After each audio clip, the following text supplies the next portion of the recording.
वामे यस्य स्थिता राधा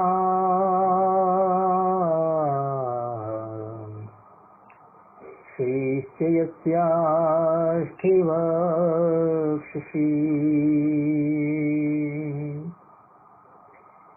वृन्दावनविहारं तं श्रीकृष्णं हृदि चिन्तये।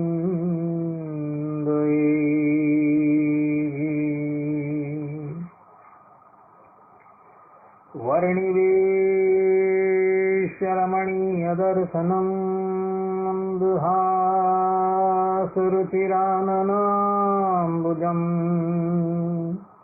उदितं सुरनरोत्तमैर्मुदा धर्मनन्दनमहं विचिन्तये। ॐ श्री स्वामिनारायणाय नमो नमः। श्री हरिकृष्णाय नमो नमः। श्री सावर्णी गोत्रतिलकाय नमो नमः।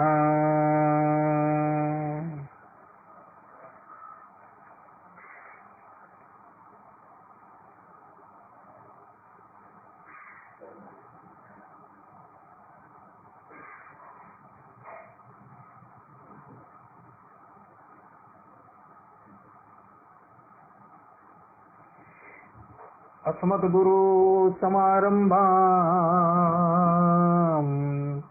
नाथयामून मध्यमाम् लक्ष्मीवल्लभपर्यन्ताम् वन्दे गुरुपरम्परा। वन्दे गुरुपरम्परा। सहजानंद स्वामी महाराज की जय। श्री नारायण मुनिदेवनी जय। श्री राधा राधा बिहारी लालनी जय। श्री लक्ष्मी नारायण देवनी जय। श्री हरि कृष्ण महाराज की जय। श्री गोपीनाथ जी महाराज की जय। श्री रणछोड़ रायनी जय। श्री काष्ठभंजन देवनी जय। श्री विघ्न विनायक देवनी जय। श्री सिद्धेश्वर महादेवनी जय। हरिशरणम निखिल हे प्रत्यनीक कल्याण एकतान श्वेतर समस्त वस्तु विलक्षण भक्तवांसा कल्पतरु भक्तवत्सल अनंत कोटि ब्रह्मांड ना अधिपति श्रीदेवी भूदेवी नीलादेवी श्री राधा देवी दी समलंकृत सर्व कारण ना कारण सर्व अवतारों ना अवतारी पर ब्रह्म परमात्मा भगवान श्री हरि ની મહતી કૃપાથી આપણે બધા માનવ જીવનનો સર્વોત્કૃષ્ટ લાભ એવા સત્સંગને માટે ઉપસ્થિત થયા છીએ। ઉપસ્થિત થનારા બધા જ ભગવદ ભક્તોને વેદાંતાચાર્ય પુરાણ ઇતિહાસાચાર્ય અને ફિલોસોફી શાસ્ત્રી રાકેશભાઈના હેતપૂર્વક જય સ્વામિનારાયણ, जय श्री कृष्ण, जय श्रीमन नारायण, जय श्री राम। भक्तो हालना समयनी अंदर संप्रदाय शब्दो जे छे ने एने बधा बहु हीनतानी दृष्टिथी जोई रह्या छे। आपणे संप्रदाय એવું પણ જ્યાં કહીએ ને ત્યાં જ લોકો એમ કહેવા માંડે છે કે ભાઈ આ તો સાંપ્રદાયિક છે। તો આજે આપણે બધા થોડી સંપ્રદાયની ઉપર પણ વાત કરી લઈએ અને આપણે સૂક્ષ્મતાથી એનું અવલોકન કરીએ કે આ સંપ્રદાયો શું છે, સંપ્રદાયનો અર્થ શું થાય છે. ભારત વર્ષની અંદર વૈષ્ણવોના કેટલા સંપ્રદાય છે, શૈવીઓ જે છે, શાક્ત છે, ગાણપત્ય છે, સૌર છે, એ લોકોના સંપ્રદાયો ક્યાં છે, શું છે, એ બધી જ બાબતોને આપણે અવલોકન કરીએ. પરંતુ એની અંદર આપણે સૌથી મહત્વની વાત વૈષ્ણવ સંપ્રદાય પર કરશું.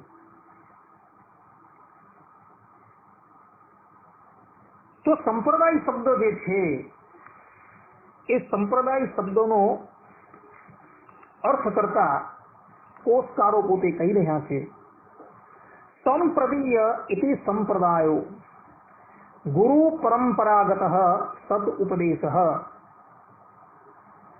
સ ચાયમ ગુરુ પરંપરા ગર્ભ સંપ્રદાયો ગુરુક્રમ.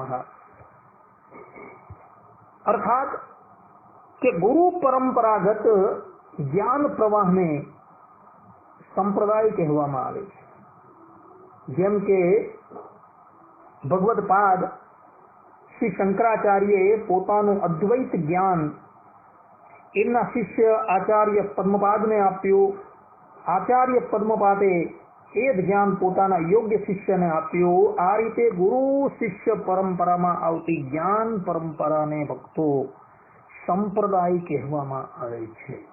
આ સંપ્રદાયની વ્યાખ્યા કોષકારોએ કરેલી છે. હાલના ભૂતલની ઉપર ભારત વર્ષની અંદર 5 પ્રધાન સંપ્રદાયો છે: વૈષ્ણવ, શૈવ, શાક્ત, ગાણપત્ય અને સૌર. અને આ 5 સંપ્રદાયની અંદર વૈષ્ણવ લોકો વિષ્ણુને, શૈવી લોકો શિવને, શાક્ત લોકો દુર્ગાને, સૌરવાળા સૂર્યદેવને અને ગાણપત્યવાળા ગણપતિને પરમ તત્વ તરીકે પ્રતિપાદન કરે છે. અને આ બધા જ સંપ્રદાયો જે છે એ પોતાની પાસે વેદ લઈને બેઠેલા છે અને વેદો દ્વારા એ લોકો પોતાના આરાધ્યને પરમ તત્વ તરીકે પ્રતિપાદન કરે છે. વૈષ્ણવ સંપ્રદાયની અંદર પરમ તત્વ તરીકે કેવલ ને કેવલ શ્રીમદ નારાયણને કહેવામાં આવે છે. એ જ શ્રીમદ નારાયણને કોઈ શ્રી હરિ તરીકે, કોઈ વિષ્ણુ તરીકે, કોઈ શ્રી કૃષ્ણ તરીકે અને કોઈ રામ તરીકે કહે છે. તો ભૂતલની ઉપર વર્તમાનની અંદર 5 વૈષ્ણવ સંપ્રદાય જે છે એ વિદ્યમાન છે. અને એ 5 સંપ્રદાયમાંથી પણ બીજા કેટલાક પેટા વિભાગો થયા છે. એમ કરતા જો આપણે ગણવામાં આવે તો વૈષ્ણવ સંપ્રદાય તરીકે અત્યારે ભૂતલની ઉપર 9 સંપ્રદાય જે છે એ વિદ્યમાન છે. પ્રથમ સંપ્રદાયની આપણે વાત કરીએ તો આ સંપ્રદાયની પરંપરા જે છે ભક્તો એ આજની નથી. આ સંપ્રદાયની પરંપરાઓ અનાદિકાળની છે, પરંતુ ઘોર કલિકાલની અંદર કલિયુગના પ્રભાવથી એ સંપ્રદાયો જે છે એ લુપ્તપ્રાય થઈ ગયા હતા. ત્યારે તે મહાપુરુષોએ પ્રગટ થઈને આ સંપ્રદાયને પુનઃ પ્રગટ કરેલા હતા. એમાં સૌથી પ્રથમ નામ આવે છે આદિ જગદગુરુ શંકરાચાર્યજી. આદિ જગદગુરુ શંકરાચાર્યજીનો કાળ ઈસવીસન પૂર્વે 3જી સદી મનાય છે ભક્તો. જ્યારે બુદ્ધ લોકો અને જૈન લોકો આ ભારત વર્ષની ઉપર સનાતન હિન્દુ વૈદિક સંપ્રદાય ની ઉપર જ્યારે હાવી થઈ ગયા અને સનાતન વૈદિક સંપ્રદાયનું જહાજ જે છે એ ડૂબવાની તૈયારી પર હતું, ત્યારે દેવતાઓની પ્રાર્થનાથી શંકરમ શંકરાચાર્ય કે ભગવાન શંકર જ શંકરાચાર્યજીના રૂપમાં પ્રકટ થાય છે અને એમણે લુપ્તપ્રાય થઈ રહેલા વૈદિક માર્ગને પુનઃ યોગ્ય માર્ગની ઉપર સ્થાપિત કરી દીધો. એઓએ જે સંપ્રદાયની સ્થાપના કરી અર્થાત કે પ્રાગટ્ય કર્યું એ શાંકર સંપ્રદાય તરીકે ઓળખાય છે અને સારી રીતે જો આપણે કહીએ તો અદ્વૈત સંપ્રદાય તરીકે આ સંપ્રદાય ઓળખાય છે. આ સંપ્રદાયનો પ્રધાન મંત્ર છે તત્વમસી, અયમાત્મા બ્રહ્મ, વિજ્ઞાનમ બ્રહ્મ તથા અહમ બ્રહ્માસ્મિ. આ શાંકર સંપ્રદાયનો પ્રધાન મંત્ર છે ભક્તો. 4 વેદના 4 મહાવાક્ય જે છે તેને જ એ લોકોના સંન્યાસીઓ જે છે એ જપ કરતા રહે છે. શાંકર સંપ્રદાયની અંદર પ્રધાન તરીકે ભક્તિ કરતા પણ જ્ઞાનનું મહત્વ અત્યાધિક આપવામાં આવેલું છે. એવું નથી કે શાંકર મતવાળા ભક્તિ નથી કરતા, એ લોકો પણ ભક્તિ કરે છે, પરંતુ એ લોકોની જે ભક્તિ જે છે એ જ્ઞાનને માટે છે. અપરોક્ષ જ્ઞાન જ્યારે પ્રાપ્ત થઈ જાય ત્યારે એ લોકો કૃત્ય થઈ જાય છે. ત્યારબાદ શંકરાચાર્યજી પછી 11મી સદીની અંદર સાક્ષાત શેષના અવતાર એવા રામાનુજાચાર્યજીનું પ્રાગટ્ય થયું હતું. રામાનુજાચાર્યજી જ્યારે પ્રગટ થયા ત્યારે ભારત વર્ષની અંદર વધારે પડતા લોકો નિર્વિશેષ બ્રહ્મવાદને માનતા હતા. આ નિર્વિશેષ બ્રહ્મવાદ શું છે એ શાસ્ત્રાર્થનો વિષય છે, એ બાબત પર આપણે જતા નથી અત્યારે. અને બધા જ વ્યક્તિઓ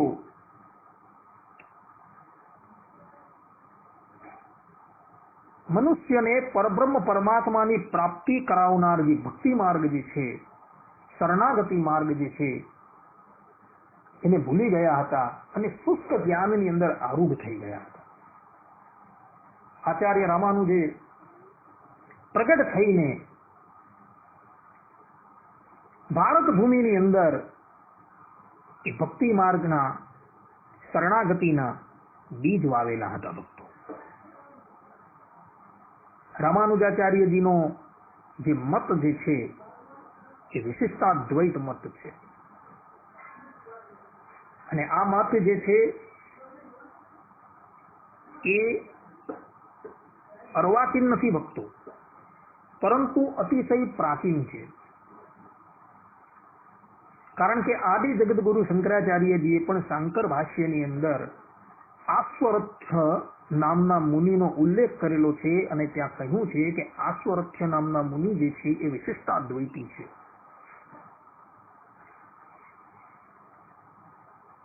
રામાનુજાચાર્યજીએ ભક્તિ માર્ગ અને પ્રપત્તિ માર્ગનું પ્રતિપાદન કર્યું. ભક્તો, કે મુમુક્ષુઓને ભવસાગર જો તરવો હોય તો તેને માટે કેવલ ને કેવલ પરબ્રહ્મ પરમાત્માની શરણાગતિ જે છે એ એક જ ઉપાય છે. ભગવાન શ્રી કૃષ્ણ પણ પોતે શ્રીમદ ભગવદ ગીતાના 7મા અધ્યાયના 14મા શ્લોકની અંદર પોતે કહે છે કે દૈવી યેષા ગુણમયી મમ માયા દુરત્યયા મામેવ યે પ્રપદ્યન્તે માયા મેતામ તરંતિ તે.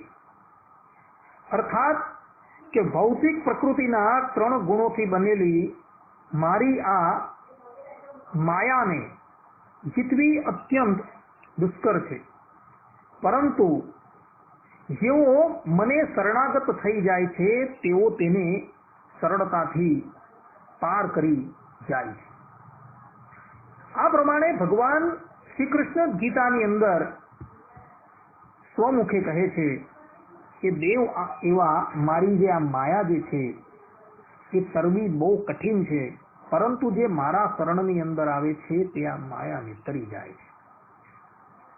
આચાર્ય રામાનુજાએ આ જ સિદ્ધાંતને અપનાવ્યો છે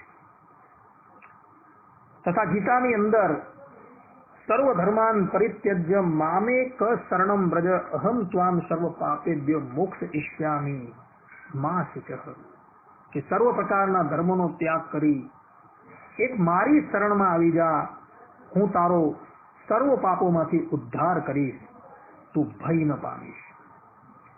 આ પ્રમાણે ભગવાનના આ વચનોને ગ્રહણ કરી તથા વેદોની અંદર મુમુક્ષુર વૈ શરણમ અહમ પ્રપદ્યે આ વચનોને ગ્રહણ કરી રામાનુજાચાર્યજીએ એવું પ્રતિપાદન કરેલું છે કે જીવાત્માએ આ ભવસાગરથી પાર જવું હોય અને ભગવાનની અનુભૂતિ કરવી હોય તો તેને માટે એક જ ઉપાય છે ભગવાનની શરણાગતિ. અને એ ભગવાનના શરણમાં જઈને કર્મયોગ, જ્ઞાન યોગ અને ભક્તિ યોગનું આચરણ કરવાનું છે. સ્વતંત્ર રીતે કર્મયોગ, જ્ઞાન યોગ અને ભક્તિ યોગનું આચરણ નથી કરવાનું, પરંતુ પરમાત્માના શરણમાં જઈને કર્મયોગ, જ્ઞાન યોગ અને ભક્તિ યોગનું આચરણ કરવાનું છે, એવું રામાનુજાચાર્યજી કહી રહ્યા છે. આ પ્રમાણે રામાનુજાચાર્યજીએ શરણાગતિ માર્ગ અને ભક્તિ માર્ગની સ્થાપના કરેલી છે. રામાનુજ સંપ્રદાયની અંદર જપનીય મંત્ર જે છે એ ઓમ નમો નારાયણ છે ભક્તો. અને ત્યારબાદ બીજો પણ એક મંત્ર જે છે તે આપવામાં આવે છે શ્રીમન નારાયણ ચરણો શરણમ પ્રપદ્યે અને શ્રીમતે નારાયણાય નમઃ. આ પ્રમાણે આ 3 મંત્રો જે છે એ રામાનુજ સંપ્રદાયની અંદર છે. જે પ્રમાણે શંકરાચાર્યજીની ગુરુ પરંપરા જે છે એ શ્રીમન નારાયણથી શરૂ થાય છે. શ્રીમન નારાયણે આ અદ્વૈત મતનું જ્ઞાન બ્રહ્માજીને આપેલું હતું, બ્રહ્માજીએ શક્તિ મુનિને આપેલું હતું, શક્તિ મુનિએ વશિષ્ઠ મુનિને, વશિષ્ઠ મુનિએ પરાશર મુનિને, પરાશર મુનિએ વ્યાસ મુનિને, વ્યાસ મુનિએ સુખદેવજીને અને સુખદેવજીએ એ જ્ઞાન ગૌડપાદ આચાર્યને આપેલું હતું ને એ ગૌડપાદ થકી એ જ્ઞાન આદિ જગતગુરુ શંકરાચાર્યજી પાસે આવેલું હતું. તે જ પ્રમાણે રામાનુજાચાર્યજીને પણ આ વિશિષ્ટાદ્વૈત મતનું જ્ઞાન અને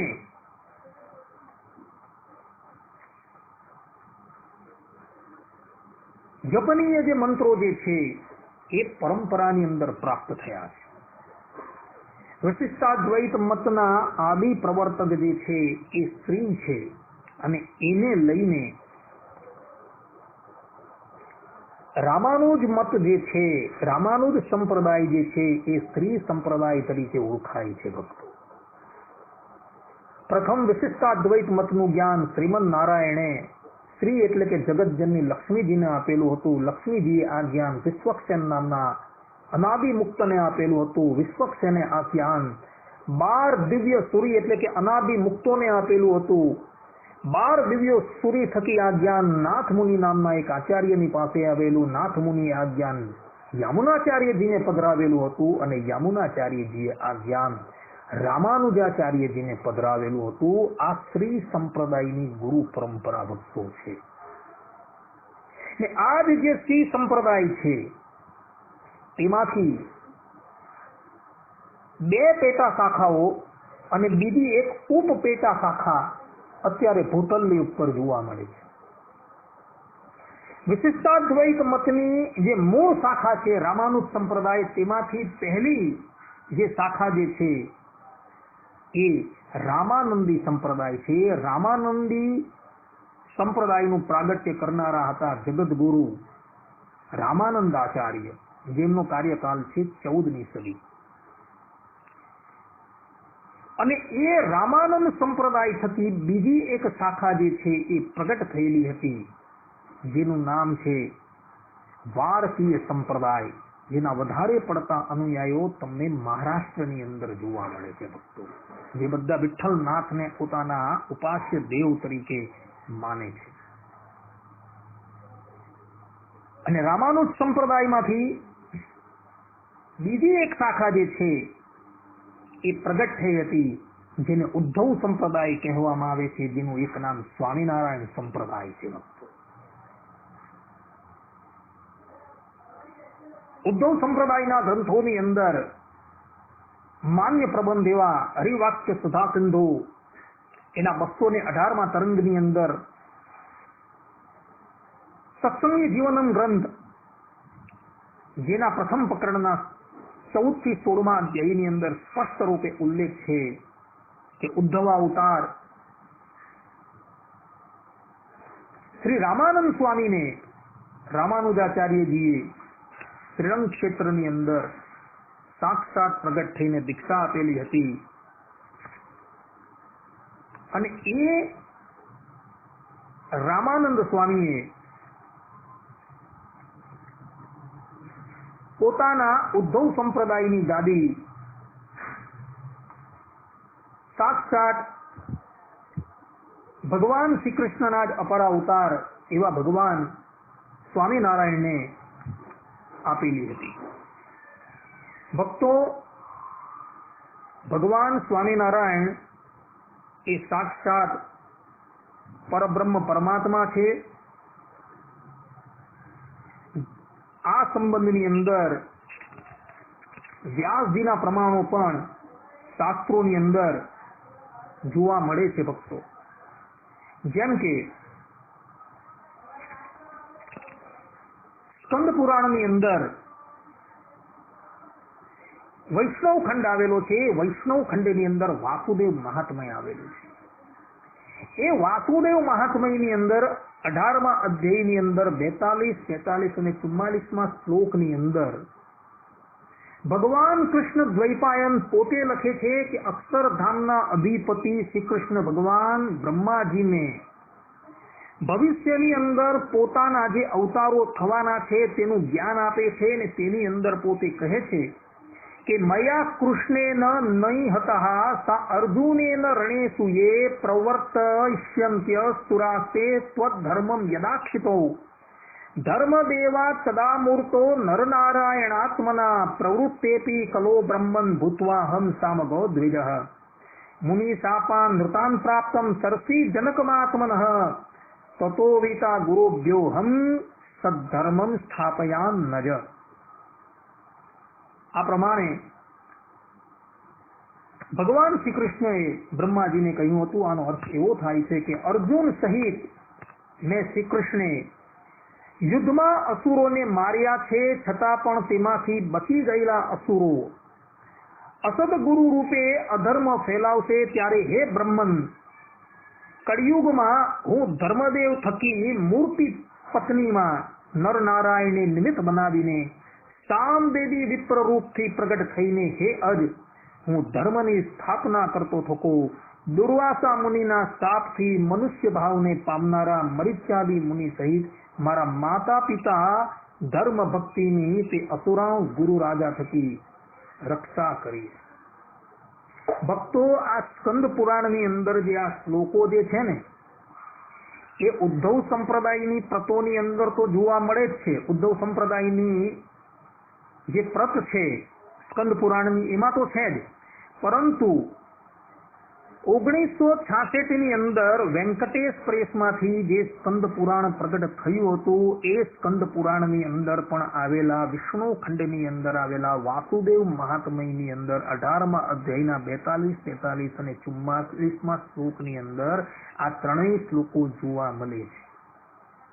ત્યારબાદ 1986 ની અંદર દિલ્હી થકી એક સ્કંદ પુરાણની પ્રત પ્રગટ થયેલી હતી ભક્તો.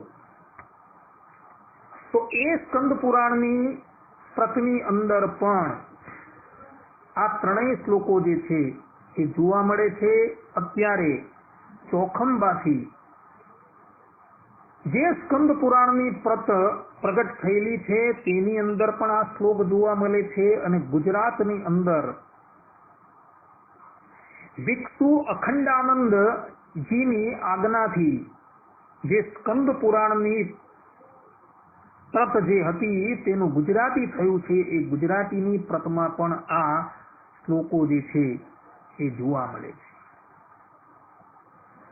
એટલે ભગવાન સ્વામિનારાયણ કોઈ અવર નથી, પરંતુ સાક્ષાત પરબ્રહ્મ પરમાત્મા શ્રી કૃષ્ણ ભગવાન છે. કારણ કે આ પ્રામાણિક શ્લોકો જે છે એ અંદર જોવા મળે છે. બીજી સ્કંદ પુરાણની કેટલીક પ્રતોની અંદર પાઠ ભેદથી એક શ્લોક જોવા મળે છે કે ધર્મ દેવા તદા ભક્તા અહમ નારાયણ મુનિ જનિષ્ય કૌશલે દેશે ભૂમો હિ સામગો દ્વિજ. આ પ્રમાણેનો શ્લોક જોવા મળે છે. અર્થાત કે ત્યારે પૃથ્વી પર કૌશલ દેશમાં ભક્તિ છે પત્ની, જેના એવા ધર્મદેવ થકી ભક્તિમાં સામવેદી બ્રાહ્મણ કુળમાં હું નારાયણ મુનિ નામ ધારણ કરી પ્રગટ થઈ. નારાયણ મુનિ નામ ભગવાન સ્વામિનારાયણનું છે ભક્તો. કારણ કે જ્યારે એમના ગુરુ રામાનંદ સ્વામીએ એમને ભાગવતી દીક્ષાથી અલંકૃત કર્યા ત્યારે એમનું એક નામ સહજાનંદ સ્વામી અને બીજું નામ નારાયણ મુનિ પાડેલું હતું. આ પ્રમાણે ભગવાન સ્વામિનારાયણ એ કોઈ અવર નથી, પરંતુ સાક્ષાત પરબ્રહ્મ પરમાત્મા છે. આ સિદ્ધાંત વાત છે ભક્તો.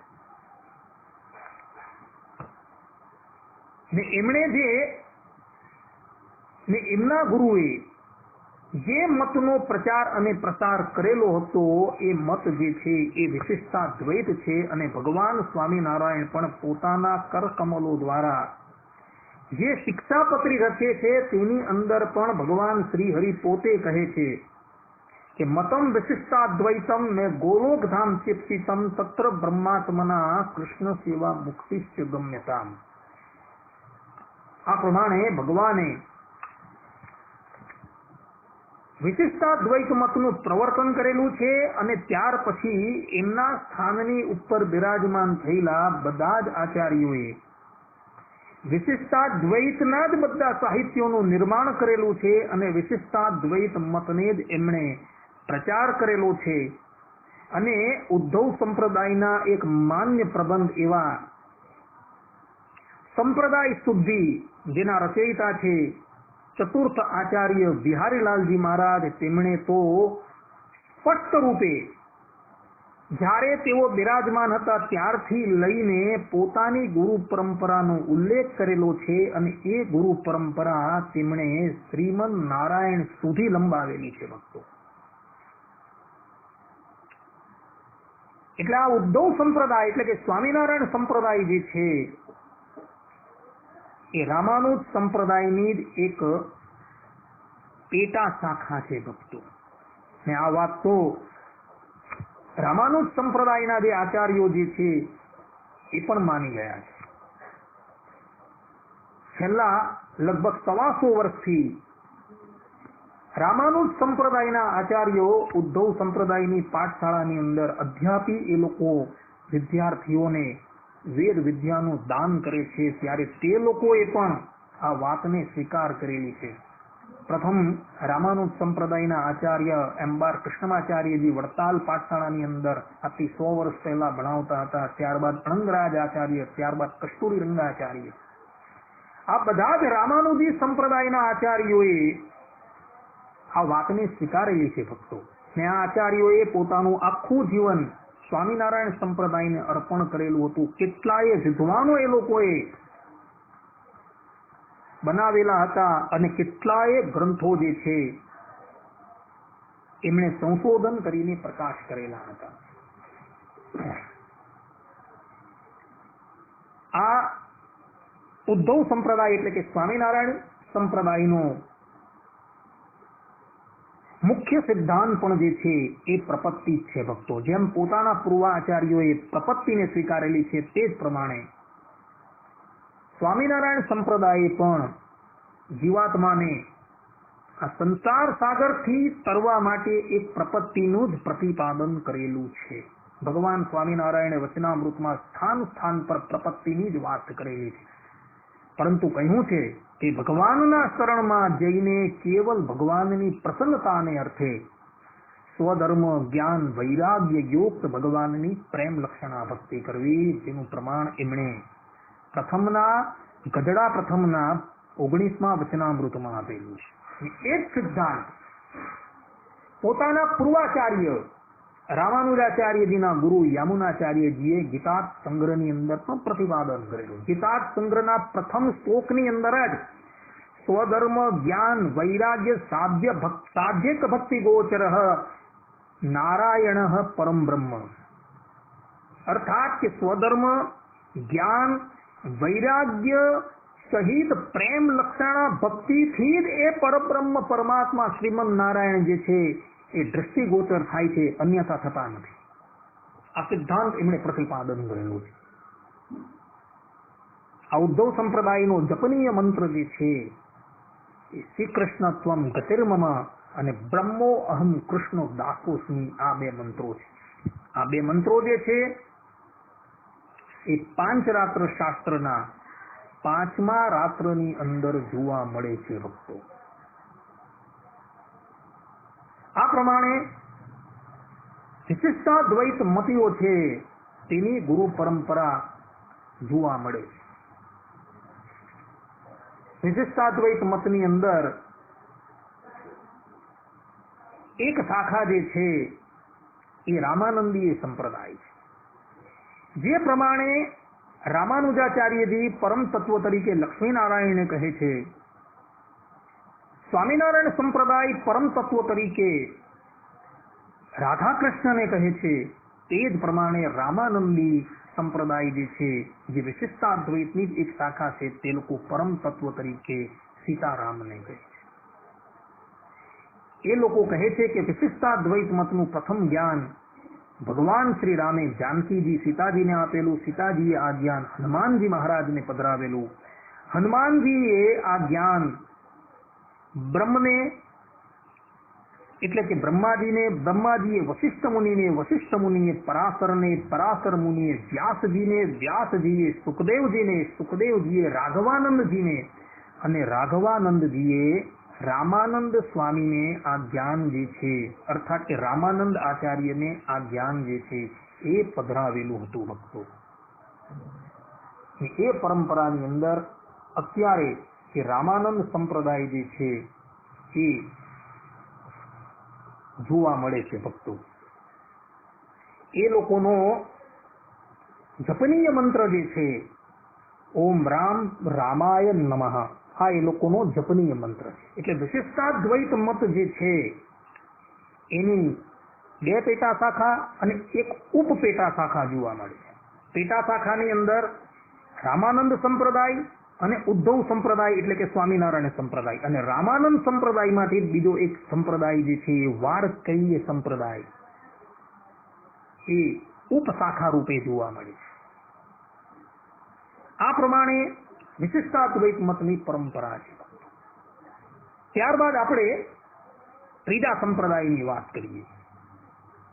આ ત્રીજો સંપ્રદાય જે છે એ દ્વૈત સંપ્રદાય છે. એ દ્વૈત સંપ્રદાયના આદ્ય પ્રવર્તક જે છે એ શ્રીમન નારાયણ છે. મધ્વાચાર્યજી પોતાના ગ્રંથોની અંદર પોતાની ગુરુ પરંપરાનો ઉલ્લેખ કરતા પોતે કહે છે કે દ્વૈત મતનું જ્ઞાન જે છે એક સાક્ષાત શ્રીમદ નારાયણે બ્રહ્માજીને અર્પણ કરેલું હતું.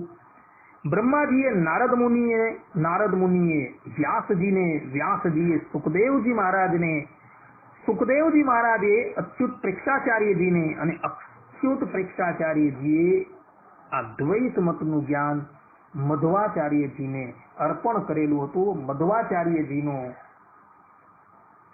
કાર્યકાળ જે છે એ 13મી સદી બતાવવામાં આવેલું છે. 13મી સદીની ઉપર વેદાંત સૂત્રોની ઉપર, ગીતાની ઉપર અને ઉપનિષદની ઉપર ભાષ્ય રચીને મધ્વાચાર્યજીએ દ્વૈત મતની સ્થાપના કરી હતી. ભક્તો, મધ્વાચાર્યજી એ સાક્ષાત વાયુદેવના અવતાર કહેવાય છે. અને એમણે પણ જીવાત્માને આ સંસાર સાગર તરવા માટે શરણાગતિનું જ પ્રતિપાદન કરેલું છે. અને શરણાગતિ અંતર્ગત એમણે ભક્તિ માર્ગનું પ્રતિપાદન કરેલું છે. આ સંપ્રદાય જે છે એને બ્રહ્મ સંપ્રદાય કહેવામાં આવે, કારણ કે એના આદિ પ્રવર્તક જે છે એ બ્રહ્માજી છે. ભક્તો, એટલે માટે આ સંપ્રદાયને બ્રહ્મ સંપ્રદાય તરીકે ઓળખાવવામાં આવે છે. કેટલાક લોકો એને સત સંપ્રદાય તરીકે પણ કહી રહ્યા છે.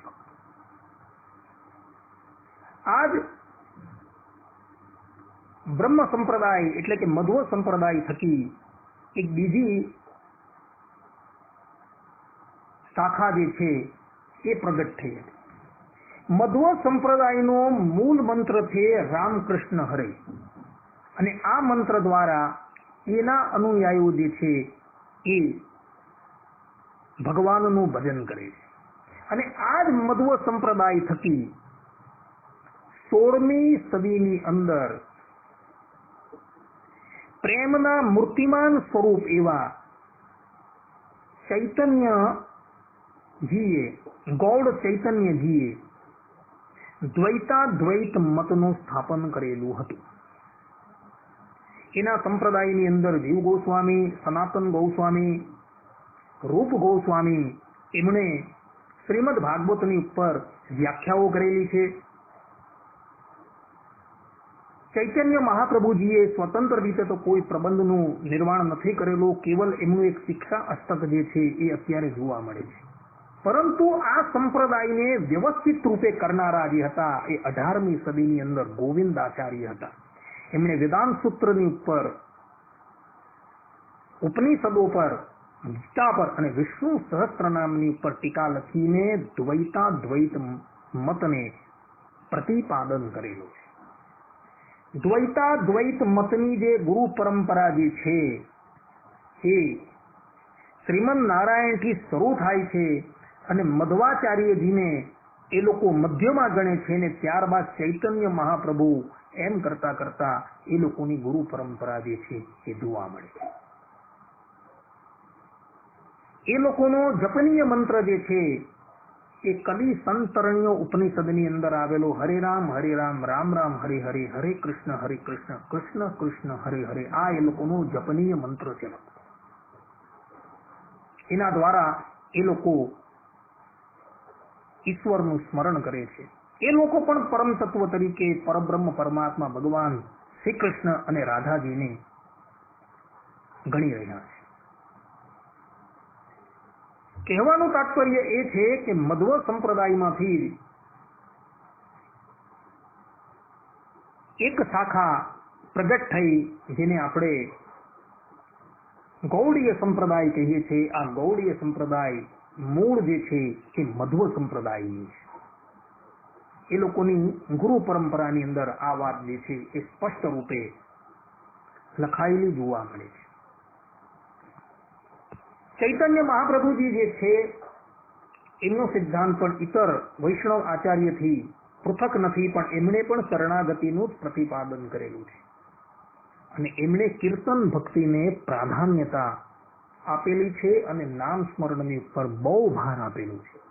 અને એટલે જ માટે એમના અનુયાયીઓ આજે પણ કોઈ પણ જાતની લાજ અને શરમ રાખ્યા વગર હંમેશા માર્ગોની ઉપર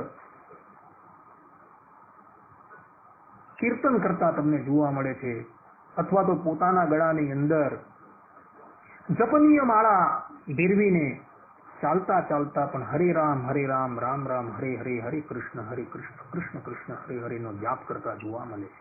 કારણ કે એમના જે મૂળ આચાર્ય જે છે તેમણે કીર્તન ભક્તિની ઉપર બહુ ભાર આપેલો છે. આ પ્રમાણે દ્વૈત સંપ્રદાય જે છે તેની એક શાખા જે છે એ ચૈતન્ય શાખા છે, એટલે કે ગૌડ ચૈતન્યનો દ્વૈતાદ્વૈત મત છે એ એની શાખા છે.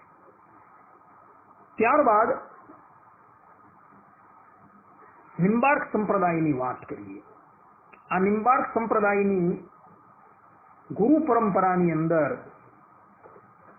પ્રથમ ગુરુ તરીકે હંસા અવતાર શ્રીમદ નારાયણ છે, જેનું વર્ણન શ્રીમદ ભાગવતની અંદર એકાદશ સ્કંધની અંદર આવે છે.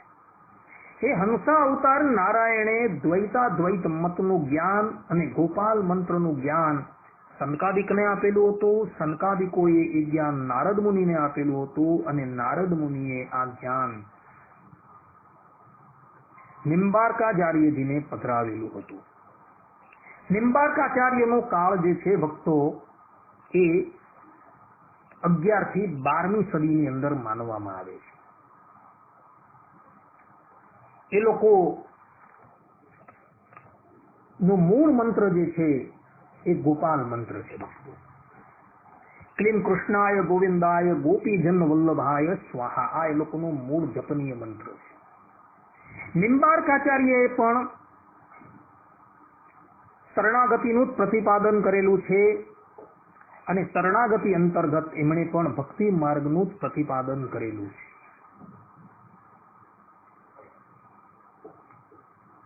વધારે પડતા આ મતના અનુયાયીઓ રાજસ્થાનની અંદર અને વૃંદાવનની અંદર જોવા મળે છે.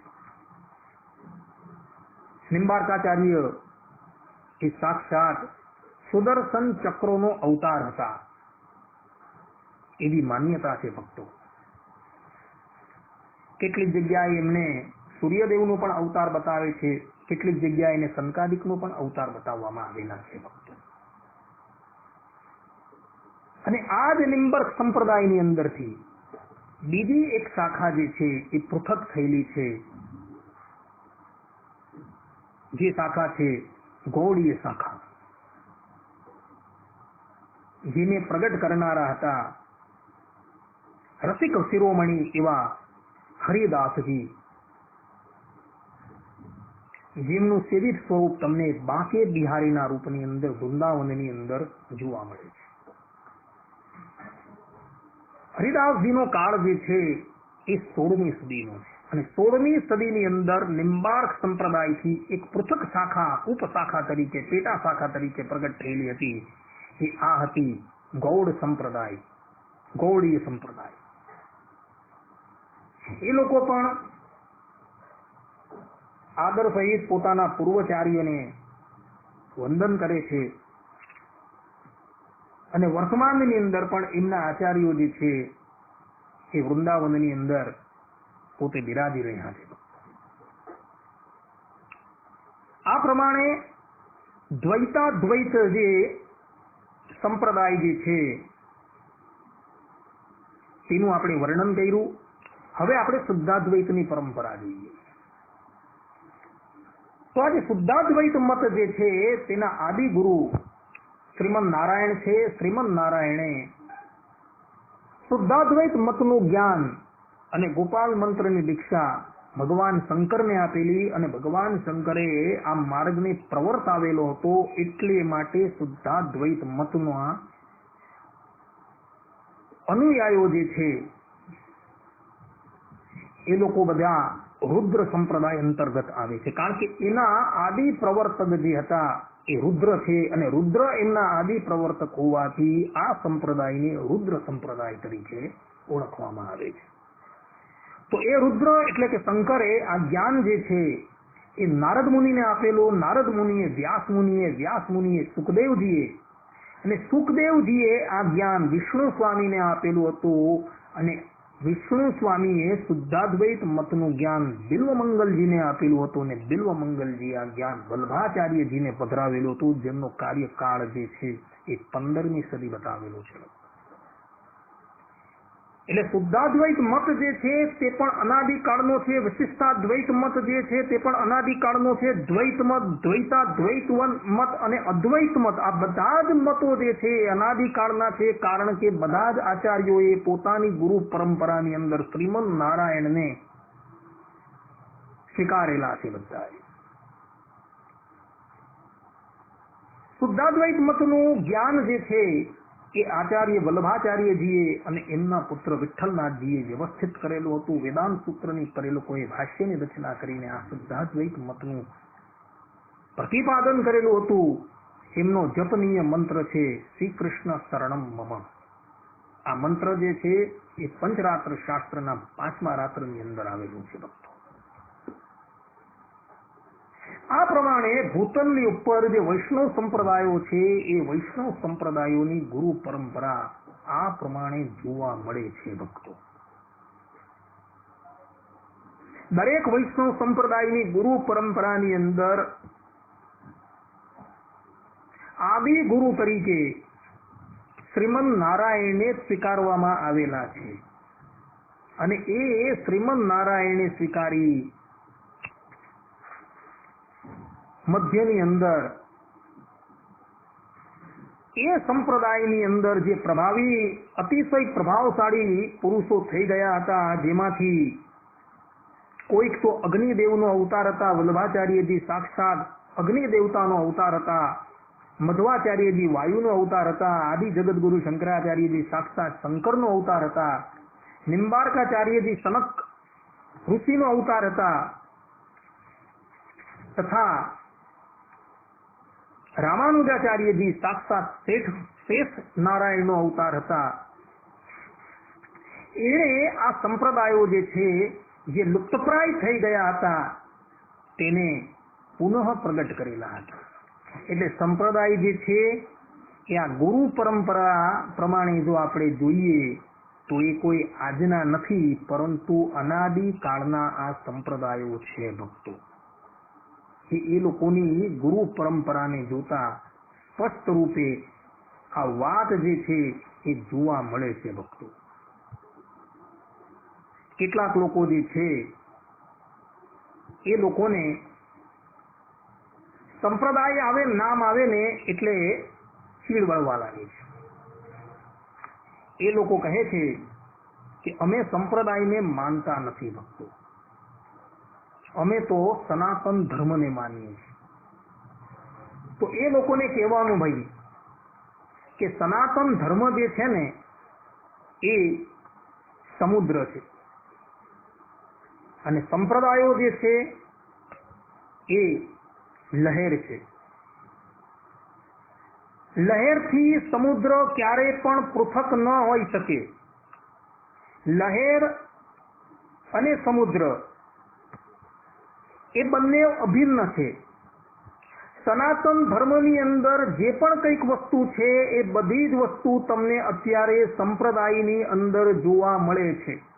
અને વ્યવસ્થિત રીતે જો આપણે કહીએ તો એમાં અતિશયોક્ત ન હશે કે અત્યારે સનાતન ધર્મ જે છે તે જ સંપ્રદાય રૂપની અંદર અત્યારે ભૂતલની ઉપર બિરાજમાન છે. ભક્તો, સનાતન ધર્મ જે છે તે જ સંપ્રદાય છે અને સંપ્રદાય છે તે જ સનાતન ધર્મ છે. એ બંનેની અંદર કોઈ પણ જાતનો ભેદ નથી. છતાં પણ કેટલાક લોકો જે છે એ સંપ્રદાયનું નામ આવે ને એટલે તરત પોતાનું નાદ જે છે એ આમ શીકોડી લે છે. એ લોકો કહે છે કે અમે તો ભાઈ સનાતન ધર્મના છે. સંપ્રદાય નામ આવે એટલે એ લોકોને બહુ જ ગ્લાનિ થવા લાગે છે. પરંતુ આ બધી જ ગુરુ પરંપરા આપણે જોઈ તો એ ગુરુ પરંપરાની અંદર તમે જુઓ તો બધી જ ગુરુ પરંપરાની અંદર દરેક જણાએ પોતાના આદિ ગુરુ તરીકે શ્રીમદ નારાયણને સ્વીકારેલા છે. અને જ્યારે સંપૂર્ણ જગતનો પ્રલય થઈ ગયો હતો અને ત્યારે કેવલ ને કેવલ એક અદ્વિતીય શ્રીમન નારાયણ જ બિરાજમાન હતા. અને એ જ નારાયણે તે વખતે બ્રહ્માજીને, લક્ષ્મીજીને, ભગવાન શંકરને ઇત્યાદિકને જ્ઞાન આપેલું હતું. અને એ જ મહાપુરુષોએ આ ભૂતલની ઉપર સંપ્રદાયનું પ્રવર્તન કરેલું હતું. એ સંપ્રદાયની ગુરુ પરંપરાની પર અધ્યાથી એ મહાપુરુષો પરંપરાની અંદર બિરાજમાન છે. અને મુમુક્ષુઓને ભગવત મંત્રાદિકનું દાન આપીને એ ભગવત શરણાગતિના અધિકારી બનાવીને એમને સંસાર સાગરથી છોડાવી રહ્યા છે. ભક્તો, જે લોકો સંપ્રદાયને નથી માનતા એ લોકોને કહેવાનું કે ભક્તો, વેદોની અંદર તમે જુઓ તો વેદોની અંદર પણ સંપ્રદાય જોવા મળે છે.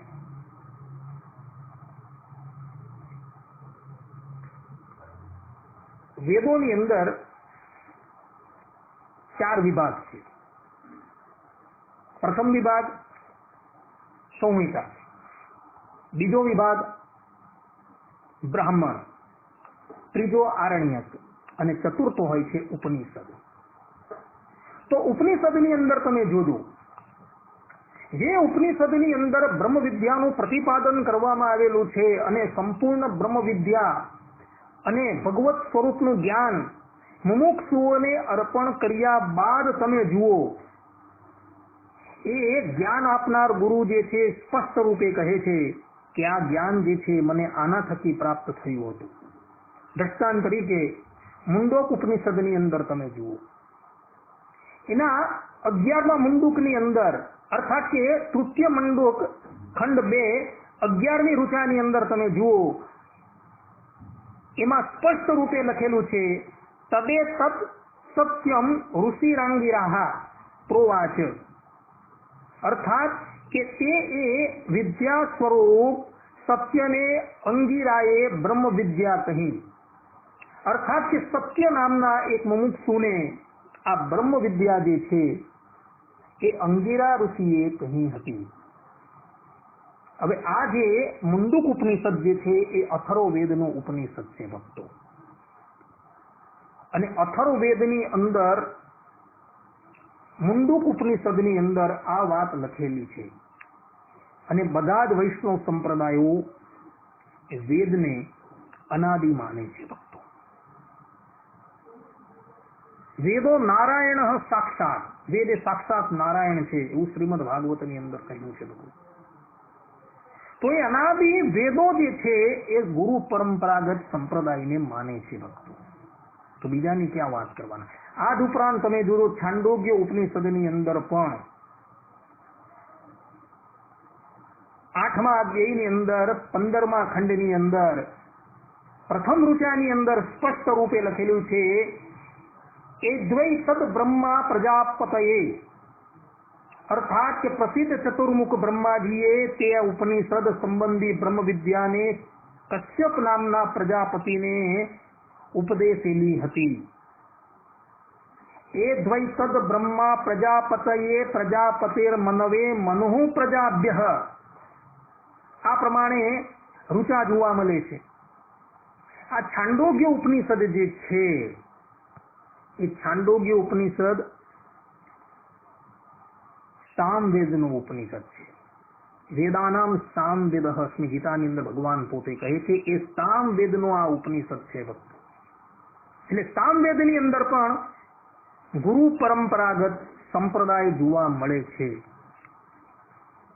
આ ઉપરાંત બૃહદારણ્યક ઉપનિષદની અંદર પણ, જે બૃહદારણ્યક ઉપનિષદ જે છે એ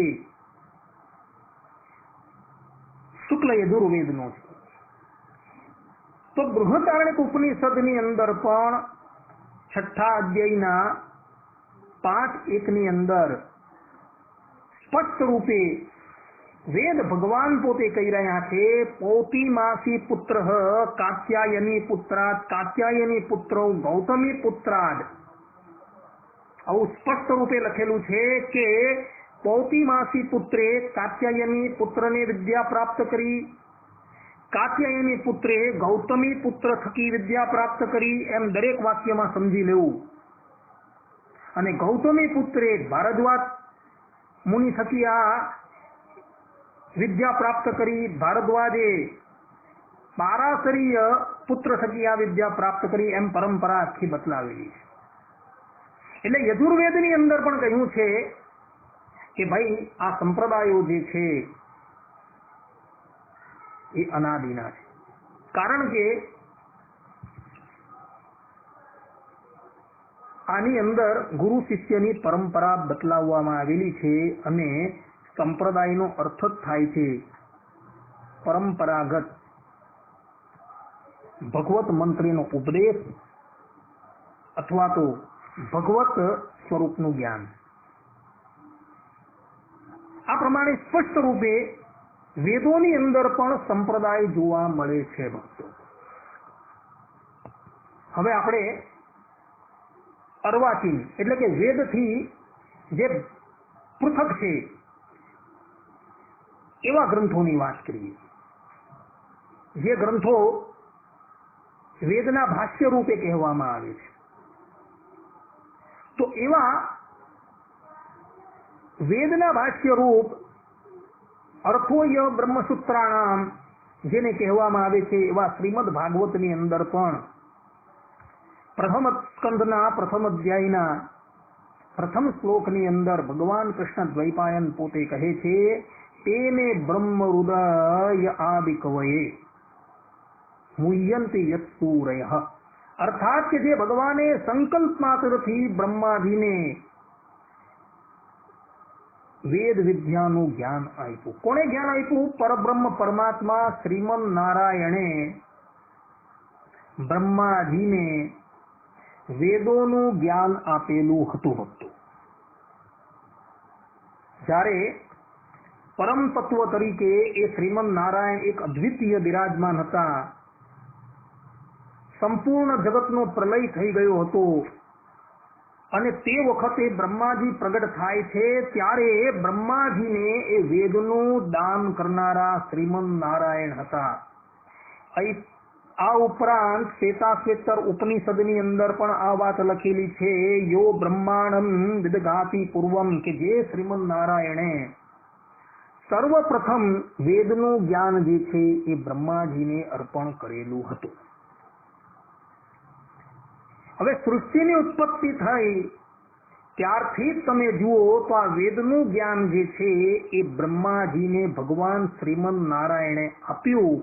તો ત્યાંથી સંપ્રદાયની પરંપરા શરૂ થઈ કે ન થઈ એ તમે વિચારી લો બધા. એટલે સંપ્રદાય જે છે એ અર્વાચીન નથી પરંતુ પ્રાચીન છે, કારણ કે એની પરંપરા શ્રીમન નારાયણથી શરૂ થઈ છે અને શ્રીમન નારાયણે જ આ બ્રહ્માજીને વેદોનું જ્ઞાન આપેલું. આ જ પ્રમાણે શ્રીમદ ભાગવતની અંદર તમે જુઓ તો શ્રીમદ ભાગવતની અંદર પણ તમે જોશો તો ભાગવત જે છે એ શ્રીમદ નારાયણ થકી જ પ્રગટ થયું છે. શ્રીમદ ભાગવતના દ્વિતીય સ્કંધની અંદર 9મા અધ્યાયની અંદર ચતુશ્લોકી ભાગવત જોવા મળે છે. અહમ એવાસમેવાગ્રે નાન્યદ યત સદસત પરમ પશ્ચાત અહમ યદે તચ્ચ યો વશિષ્યેત સોસ્મ્યહમ ઋતે અર્થમ યત પ્રતીયેત ન પ્રતીયેત ચાત્મનિ તદ્વિદ્યાત્મનો માયા યથા ભાસો યથા તમઃ યથા મહંતિ ભૂતાની ભૂતેષુ ચાવતેષ્વનુ પ્રવિષ્ઠાન્ય પ્રવિષ્ઠાની તથા તેષુ ન તેષ્વહમ एतावदेव जिज्ञास्यम तत्व जिज्ञासुनात्मनः अन्वयवतिरेकाभ्याम यस्यात् सर्वत्र सर्वदा. આ પ્રમાણે ચતુશ્લોકી ભાગવત જે છે શ્રીમદ ભાગવતના દ્વિતીય સ્કંદના 9મા અધ્યાયની અંદર 33 થી 36 ની અંદર કહેવામાં આવેલું છે અને આને મૂળ ભાગવત કહેવામાં આવે છે. આ ચતુશ્લોકી મૂળ ભાગવતનો ઉપદેશ શ્રીમદ નારાયણે બ્રહ્માજીને આપેલો હતો. બ્રહ્માજીએ આ ચતુશ્લોકી ભાગવતનો ઉપદેશ નારદજી એટલે કે પોતાના પુત્ર નારદજીને આપ્યો અને નારદજીએ આ ચતુશ્લોકી ભાગવતનો ઉપદેશ ભગવાન વેદવ્યાસજીને આપેલો હતો. અને વેદવ્યાસજીએ એ 4 શ્લોકના 18,000 શ્લોકો જે છે એ બનાવેલા હતા. એ જ વાત અહીં શ્રીમદ ભાગવતના દ્વિતીય સ્કંદની અંદર 9મા અધ્યાયની અંદર 37 થી 45મા શ્લોકની અંદર લખેલી છે. એટલે ભાગવતની પરંપરા પણ જે છે એ અનાદિ છે. કારણ કે એ ભાગવતનું જ્ઞાન આપનાર શ્રીમદ નારાયણ હતા અને શ્રીમદ નારાયણે એ જ્ઞાન બ્રહ્માજીને આપેલું હતું અને ત્યારબાદ એ પરંપરાની અંદર વ્યાસજીને પ્રાપ્ત થયું. એટલે ભાગવતની પરંપરા પણ અનાદિ છે. અહીં ભાગવત પ્રમાણે પણ સંપ્રદાય સિદ્ધ થઈ જાય છે. એટલે સંપ્રદાયો અનાદિના છે. હવે વાત કરીએ શ્રીમદ ભગવદ ગીતાની. તો શ્રીમદ ભગવદ ગીતાની અંદર પણ તમે જોજો, ચતુર્થ અધ્યાયના પ્રથમ શ્લોકની અંદર જ ભગવાન શ્રી કૃષ્ણ પોતે કહે છે, ઇમમ દિવસ્વતે યોગમ પ્રોક્તવાન અહમ અવ્યયમ વિવસ્વાન મનવે પ્રાહ મનોરિક્ષ્વા કવે બ્રવીત. અર્થાત ભગવાન શ્રી કૃષ્ણ પોતે કહી રહ્યા છે કે મેં આ અવ્યય એવો યોગ સૂર્યને કહ્યો હતો, સૂર્યએ મનુને કહ્યો હતો અને મનુએ ઈક્ષ્વાકુને કહ્યો હતો. હવે શ્રી કૃષ્ણ ભગવાનનું પ્રાગટ્ય તો આજથી 5900 વર્ષ પહેલા હતું. તો એમણે આ યોગ સૂર્યદેવને કેવી રીતના કહ્યું? કારણ કે શ્રી કૃષ્ણ ભગવાન બીજા કોઈ નથી પણ સાક્ષાત શ્રીમદ નારાયણ છે. એ વાત મહાભારતની અંદર અને ભાગવતની અંદર સ્થાન સ્થાન પર લખેલી છે કે શ્રી કૃષ્ણ એ બીજા કોઈ નથી પણ સાક્ષાત શ્રીમદ નારાયણ છે. તો એ શ્રીમદ નારાયણે સૃષ્ટિની ઉત્પત્તિ વખતે આ યોગ જે છે શ્રીમદ ભગવદ ગીતાના ચતુર્થ અધ્યાયની આ વાત ચાલી રહેલી છે. તે યોગ એટલે કે ગીતા શાસ્ત્ર સૂર્યદેવને કહ્યું હતું અને સૂર્યદેવની પરંપરાની અંદર એ જ્ઞાન જે છે એ ચાલ્યું આવતું. એટલે ગીતા પ્રમાણે પણ સંપ્રદાય સિદ્ધ થઈ જાય છે. એટલે સંપ્રદાય આજનો નથી પરંતુ અનાદિ સિદ્ધ થઈ જાય છે. કારણ કે ગીતા જ્ઞાન પણ અર્વાચીન નથી, એ પ્રાચીન છે, અનાદિનું છે. આ જ વાત વાલ્મીકી રામાયણની અંદર પણ જોવા મળે છે. વાલ્મીકી રામાયણનો ઉપદેશ સર્વપ્રથમ બ્રહ્માજીએ નારદજીને કરેલો હતો અને નારદજીએ આ સંપૂર્ણ ઉપદેશ જે છે એ વાલ્મીકી ઋષિને કરેલો હતો. વાલ્મીકી રામાયણની અંદર બાલકાંડની અંદર તમે જોજો, શરૂઆતના જ અધ્યાયની અંદર 100 શ્લોકની અંદર નારદજીએ વાલ્મીકી ઋષિને રામાયણનો ઉપદેશ આપેલો છે. અને બ્રહ્માજીને આ જ્ઞાન કોણે આપેલું? શ્રીમદ નારાયણ. કારણ કે અથર્વવેદની અંદર રામ પૂર્વ તાપનીય ઉપનિષદ જોવા મળે છે, જેની અંદર ભગવાન શ્રી રામના મંત્રો જોવા મળે છે, અયોધ્યાનું વર્ણન જોવા મળે છે, એમનું પ્રાગટ્ય જોવા મળે છે, એમની સર્વાવતારી તરીકે સ્તુતિ જોવા મળે છે. આ બધી વસ્તુ જોવા મળે છે. હવે વેદ તો અનાદિ છે. શ્રીમદ નારાયણે એમને કેવલ પ્રગટ કરેલા છે. તો અનાદિ એવા વેદની અંદર પણ રામનું ચરિત્ર જોવા મળે છે અને એ જ પરંપરા શ્રીમદ નારાયણે એ વેદનું જ્ઞાન બ્રહ્માજીને આપ્યું ને બ્રહ્માજીએ નારદજીને આપ્યું, નારદજીએ વાલ્મીકીને આપ્યું. તો રામાયણ જે છે તે પણ ગુરુ પરંપરા બતાવે છે. આમ ભારત વર્ષના 4 મહાન ગ્રંથો જેને કહેવામાં આવે છે, પ્રથમ વેદ, ત્યારબાદ ગીતા, વાલ્મીકી રામાયણ, શ્રીમદ ભાગવત, આ બધી જ પરંપરા જે છે એ સંપ્રદાયનું પ્રતિપાદન કરે છે તો જે લોકો સંપ્રદાયનો વિરોધ કરે છે તે લોકો શું સિદ્ધ કરવા માંગે છે? જે લોકો એમ કહેતા ફરે છે કે અમે લોકો તો કોઈ સંપ્રદાયને માનતા નથી, તો ભક્તો એને કહેવાનું, જે આવી વાત જે કરતો હોય ને તેને કહેવાનું કે ભાઈ તમે સંપ્રદાયને નથી માનતા તો તમે સનાતન ધર્મને પણ નથી માનતા. કારણ કે સનાતન ધર્મ છે તે જ વ્યવસ્થિત રીતે જો આપણે કહીએ તો એ સંપ્રદાયના રૂપની અંદર જોવા મળે છે. સનાતન ધર્મ અને સંપ્રદાય એ કોઈ પૃથક નથી ભક્તો. આવા લોકો જે સંપ્રદાયને નથી માનતા એ લોકો જગતગુરુ થઈને ફરે છે બધા, ને પોતે કહે છે કે અમે તો કોઈ સંપ્રદાયને માનતા નથી, સંપ્રદાય વળી શું બલા છે.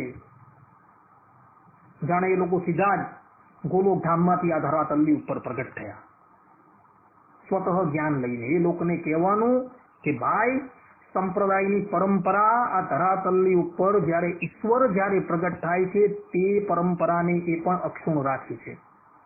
જુઓ ભગવાન શ્રી રામ,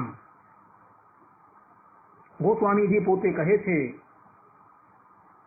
કે જેના નિશ્વાસરૂપ વેદો છે એ પરબ્રહ્મ પરમાત્મા વેદનું જ્ઞાન લેવા માટે વશિષ્ઠ ઋષિના આશ્રમમાં ગયા છે. એમણે પણ એ પરંપરા, ગુરુ શિષ્યની પરંપરા જે છે એ અક્ષુણ રાખી.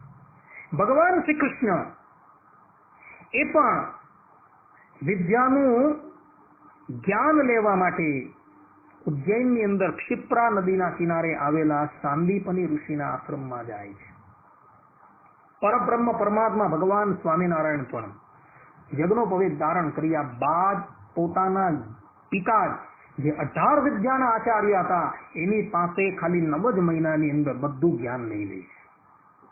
એના પિતા બોલતા ગયા અને બધું જ એમની અંદર ઉતરતું ગયું.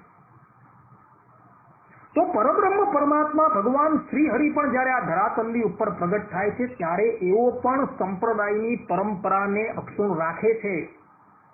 ભગવાન સ્વામિનારાયણે પણ રામાનંદ સ્વામી પાસે દીક્ષા લીધી. ભગવાન શ્રી કૃષ્ણએ પણ, તમે જોજો મહાભારત કાઢજો તો શિવ મંત્રની દીક્ષા એમણે લખેલી છે ઉપમન્યુ ઋષિ પાસે, અને શિવની આરાધના કરેલી છે, જોઈ લો. એમણે પણ સંપ્રદાય જે છે તેની પરંપરાને અક્ષુણ રાખેલી છે. જ્યાં પરબ્રહ્મ પરમાત્મા શ્રીમદ નારાયણ સંપ્રદાયની પરંપરાને અક્ષુણ રાખતા હોય તો પછી તમે ને હું કોણ? જે લોકો એમ કહે છે કે અમે તો સંપ્રદાયને માનતા જ નથી, આવું બોલનારા જે છે જેના વેશના ઠેકાણા નથી, જેના તિલકના ઠેકાણા નથી, જેના કુપંથની અંદર કોઈ જાતની દીક્ષાનું પ્રાધાન્ય નથી, પણ સંસ્કારવાળી દીક્ષા પણ એ લોકોને અહીં નથી, એ લોકો આવી વાત કહેતા ફરે છે ને પોતે જગતગુરુ થઈને ફરે છે. બધા જાહેરમાં કહે કે અમે તો કોઈ શિષ્ય બનાવતા નથી, અને બીજી બાજુ એ લોકના જ અનુયાયીઓ જે છે એ એને ગુરુ તરીકે માનતા હોય છે, અને જાહેરની અંદર એના નામના પદો પણ ગાતા હોય છે.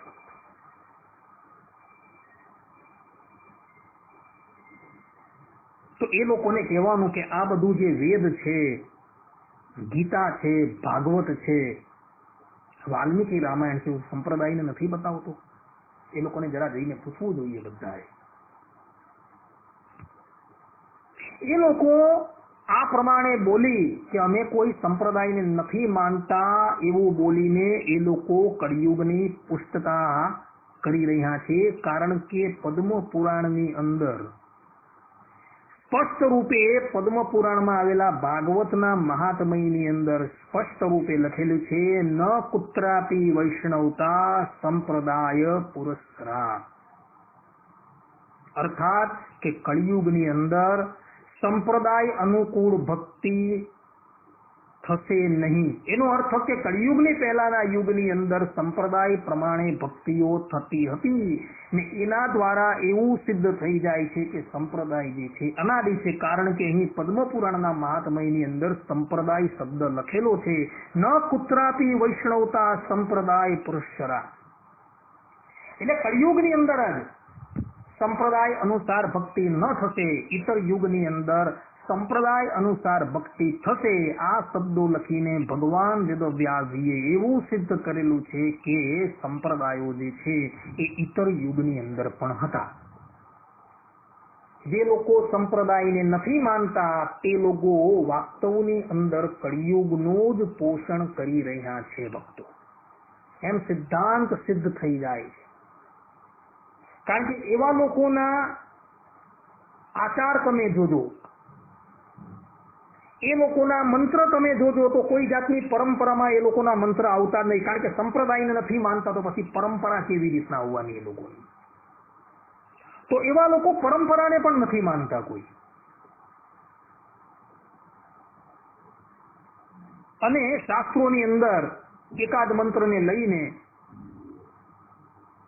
જેમ ભાવે તેમ રટણ કર્યા કરતા હોય અને કુયદા કરતા હોય છે.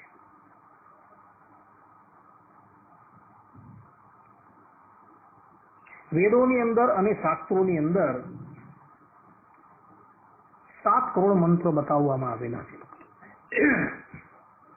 પરંતુ 7 કરોડ મંત્ર જે છે એનો જાપ નથી કરવાનો. આપણે જે વ્યક્તિ જે મંત્રનો અધિકારી હોય એ મંત્રનો જ એને જાપ કરવાનો છે અને એ મંત્ર પણ એને યોગ્ય ગુરુ પાસેથી ગ્રહણ કરવાનો છે. જેમ મેડિકલ સ્ટોરની અંદર અનેકો દવાઓ તમને જોવા મળશે.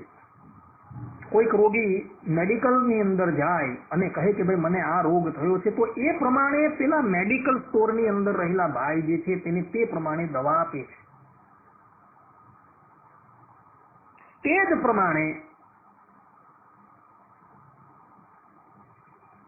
જે મુમુક્ષુ જે પ્રમાણેનો અધિકારી હોય તે જ પ્રમાણે એને એ ગુરુ થકી મંત્ર પ્રાપ્ત કરીને એનો જાપ કરવાનો છે. સ્વતઃ જાપ નથી કરવાનો. જો સ્વતઃ જાપ કરવા માંડીએ તો આ પરંપરા શેને માટે બનાવેલી છે? આપણે આજે પરંપરાની અંદર વૈષ્ણવ સંપ્રદાયની અંદર શંકરાચાર્યની ગાદીની ઉપર, રામાનુજ સંપ્રદાયની ગાદીની ઉપર, સ્વામિનારાયણ સંપ્રદાયની ગાદીની ઉપર, નિંબાર્ક સંપ્રદાયની ગાદીની ઉપર, મધ્વ સંપ્રદાયની ગાદીની ઉપર, ચૈતન્ય મહાપ્રભુજીની ગાદીની ઉપર, મધ્વ સંપ્રદાયની ગાદીની ઉપર એક મહાપુરુષો અત્યારે બિરાજમાન છે. તે લોકો એ પરંપરાની અંદર ચાલી આવતા મંત્રનો જ અને એ સંપ્રદાય સંબંધિત જ્ઞાન બધાને આપતા રહે છે. તો શું એ પરંપરા ગલત છે? એ પરંપરા ગલત નથી, પરંતુ જે લોકો સંપ્રદાયનો વિરોધ કરે છે એ લોકો ગલત છે ભક્તો.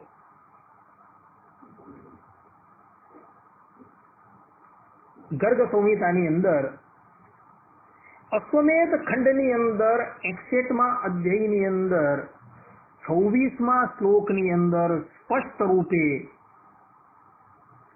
લખવામાં આવેલું છે, સંપ્રદાય વિહીના યે મંત્રાહ તે નિષ્ફલાહ સ્મૃતાહ તસ્માચ ગણવમ યસ્તિ સંપ્રદાયે નરેરપી. આવું સ્પષ્ટ રૂપે લખેલો છે. અર્થાત કે વૈષ્ણવ સંપ્રદાયની મંત્ર દીક્ષા લીધા વગરનો જે મનુષ્ય છે તેને જપેલા મંત્રાદિક નિષ્ફળ થઈ જાય છે. તેથી કળિયુગમાં પોતાનું કલ્યાણ ઈચ્છવા વાળા મનુષ્યોએ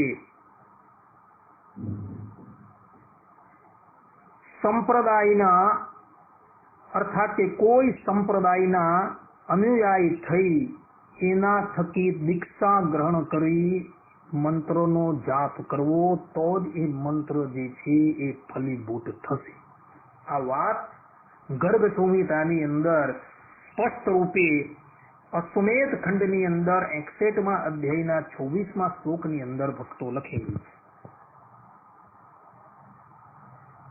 તો જે લોકો સંપ્રદાયને નથી માનતા તે લોકોએ આ શ્લોકનું અવલોકન કરી લેવું. આમાં સ્પષ્ટ રૂપે લખેલું છે કે સંપ્રદાય વિહીન જે પણ કોઈક મંત્ર જે છે તેનો જે પણ કોઈક વ્યક્તિ જાપ કરે છે એ મંત્ર ક્યારેય પણ ફલીભૂત થતો નથી. આવું સ્પષ્ટ રૂપે લખવામાં આવેલું છે. છતાં પણ આવા લોકો જે છે એ સંપ્રદાયનો વિરોધ કરતા જાહેરની અંદર જોવા મળે છે. માટે ભક્તો આવા જે કપોળ કલ્પિત બાબાઓ થઈને ફરે છે એને દૂરથી જય સ્વામિનારાયણ, જય શ્રીમન નારાયણ, જય શ્રી કૃષ્ણ, જય શ્રી રામ કરીને ત્યાગ કરી દેજો. કારણ કે એ લોકો કોઈ પણ સંપ્રદાયની દીક્ષા ધરાવતા નથી. 5-25 વિદ્વાનોને ભેગા કરી એ લોકોના પ્રમાણપત્ર ગ્રહણ કરી જગતગુરુ થઈ બેઠેલા છે. જેની કોઈ પરંપરા નથી, જેનો કોઈ મંત્ર નથી, જેનો કોઈ વાદ નથી, જેનો કોઈ મત નથી, એવા લોકો જે છે તે લોકોને હંમેશા ભક્તો દૂરથી ત્યાગ કરી દેજો. એ લોકોના મોહજાળની અંદર ક્યારેય પણ ફસાતા નહીં. અન્યથા તમારા બધાએ બહુ જ સોસવું પડશે. કલ્યાણના માર્ગ પરથી પણ તમે ચૂપ થઈ જશો. માટે ભક્તો ખાસ ધ્યાન રાખજો. કળિયુગની અંદર શાસ્ત્રો જે પ્રમાણે કહે છે કે કોઈ પણ સંપ્રદાયની અંદર જઈને વૈષ્ણવી દીક્ષા ધારણ કરીને ભગવાનનું ભજન કરવું. કારણ કે પૂર્વે થયેલા યુગોની અંદર પણ સંપ્રદાય હતો અને એ પ્રમાણે લોકો ભગવત સ્મરણ કરતા હતા. તેમ આ યુગની અંદર પણ સંપ્રદાયમાં રહીને જ ભગવાનનું સ્મરણ કરવું એ જ સિદ્ધાંત વાત છે. ભક્તો તમને જે યોગ્ય સંપ્રદાય લાગે તેની અંદર તમે જજો અને ગુરુ થકી પંચ સંસ્કારે યુક્ત દીક્ષા ગ્રહણ કરજો અને પ્રેમ પૂર્વક ભગવાનનું સ્મરણ કરજો. એ સિદ્ધાંત વાત છે. અસ્તુ.